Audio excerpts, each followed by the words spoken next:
గర్భధారణకు ఉపయోగపడే పత్యాహారానికి కావలసిన పదార్థాలు: బార్లీ, ఆవు పాలు, తేనె, నెయ్యి, కంచు పాత్ర.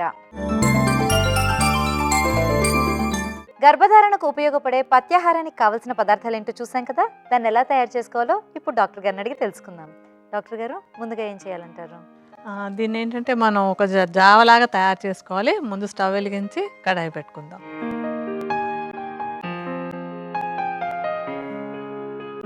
ఇప్పుడు ఇందాకే చెప్పాను కదా, బార్లీ ప్రధాన ద్రవ్యంగా మనం ఒక పత్యాహారం చేసుకుందామని.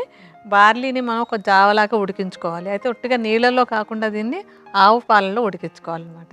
సో ఆవు పాలు కూడా గర్భాశయ శుద్ధికి ఉపయోగపడతాయి. అందుకని గర్భాశయ శోధనకు ఉపయోగపడేటువంటి బార్లీ తర్వాత ఆవు పాలు రెండింటితోటి ఒక జావలా తయారు చేద్దాం.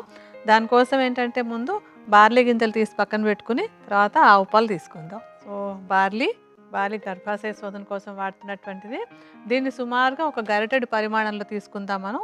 దానికి ముందుగా ఏంటంటే ఆవు పాలు తీసి వేడి చేయాలి. అంటే బార్లీకి సుమారుగా ఒక 4 రెట్ల పరిమాణంలో ఆవు పాలను ముందు తీసుకుని కాచడం మొదలు పెడదాము.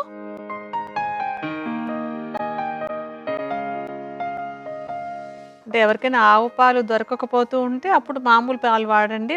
అంటే వీలైనంత వరకు ఆవు పాలే ఈ గర్భాశయ శోధనకి శ్రేష్టంగా ఉంటుంది. సో డాక్టర్ గారు, పాలైతే పొంగుతున్నాయి. ఇప్పుడు దానిలో మనం బార్లీ వేద్దాము.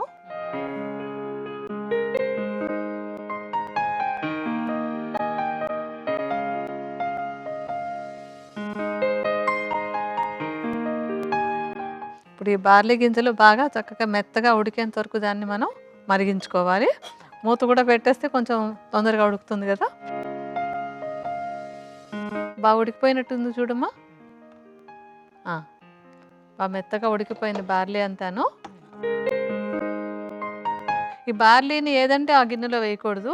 కంచు గిన్నెలో కానీ లేకపోతే వెండి గిన్నెలో కానీ పెట్టుకోవాలన్నమాట. అంటే వాటిల్లో ఉండేటువంటి అణువులు కూడా ఇవి ఆహారంలోకి రావాలి. సో మనం ఇప్పుడు ఒక కంచు దాంట్లోకి దాన్ని తీసుకుందాం.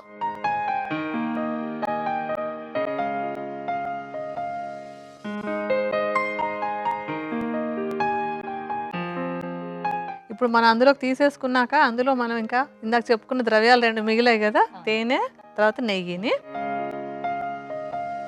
ఇందులోకి ఒక పెద్ద చెంచాడు ఆవు నేతిని వేసుకోవాలి. ఆవు నెయ్యి దొరకకపోతే కనుక మామూలు గేదె నెయ్యి వాడుకోవచ్చు. వీలైనంత వరకు స్వచ్ఛమైన నేతిని వాడుకోండి. అంటే ఈ వనస్పతి అలాంటివి కలిసినవి కాకుండా స్వచ్ఛమైన నెయ్యి కావాలి. అయితే కుదిరితే ఆవు నెయ్యి లేదా గేదె నెయ్యి. ఒక పెద్ద చెంచాడు నేతిని అందులో కలుపుదాం. ఒక చెంచాడు తేనె కూడా కలిపేద్దాం.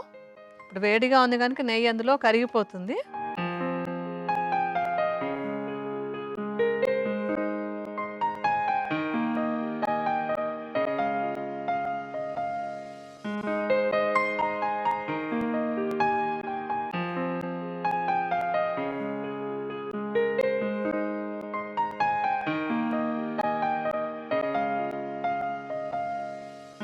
మనం ఇందులో వేసుకున్న నెయ్యి తేనె 2 కూడా చక్కటి రసాయనంగా ఉపయోగపడతాయి. నెయ్యి ముఖ్యంగా గర్భధారణకి ఉపయోగపడేటువంటి చాలా ఆయుర్వేద ఔషధాలని ఆవు నెయ్యి ప్రధానంగా వేసి తయారు చేస్తూ ఉంటాం. అందుకని మనం ఈ పత్యాహారంలో ఆవు నెయ్యిని వేసుకుంటున్నాం. అలాగే తేనె కూడా ఒక చక్కటి పత్యాహారం లాంటిదే. తర్వాత ఇది ఇంకోటి ఏంటంటే రసాయనం కూడాను. సో మనం ఇందులో వాడుకున్నటువంటి అన్నీ కూడా గర్భధారణకు ఉపయోగపడడానికంటే గర్భాశయ శుద్ధికి గర్భాశయాన్ని రెడీ చేయడానికి కూడా ఉపయోగపడేటువంటి పదార్థాలు. సో ఇప్పుడు అన్నీ కలిపేసి పెట్టుకున్నాం కదా, దీన్ని ఏంటంటే ఈ పాత్రలో ఒక అరగంట సేపు అలా ఉంచుకోవాలి. అది కొంచెం చల్లారుతుంది. తర్వాత ఆ పాత్రతోటి వేడితోటి కొంత రియాక్షన్ అది కూడా జరిగి పాత్ర నుంచి రావాల్సినటువంటి అణువులు కూడా దీనిలోకి వస్తాయి. అప్పుడు అలా రెడీ అయిన తర్వాత ఈ పత్యాహారం రెడీ అయినట్టు అనమాట. ఓకే.